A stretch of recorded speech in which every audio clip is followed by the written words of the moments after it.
John the Baptist preached in the desert and said, "Let your hearts be turned from sin, for the kingdom of heaven is near."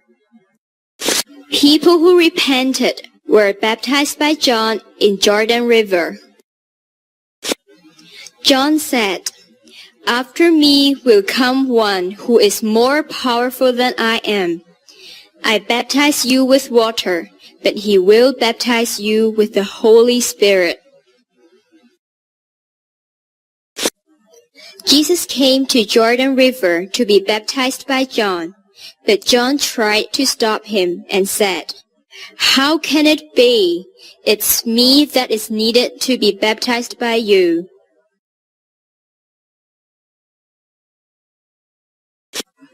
Jesus replied, "Let it be so now. It is proper for us to do this to fulfill all righteousness." Then John agreed.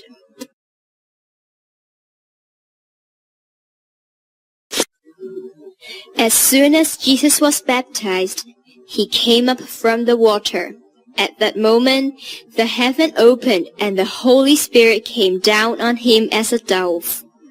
A voice from heaven said, "You are my Son, whom I love. I am well pleased with you."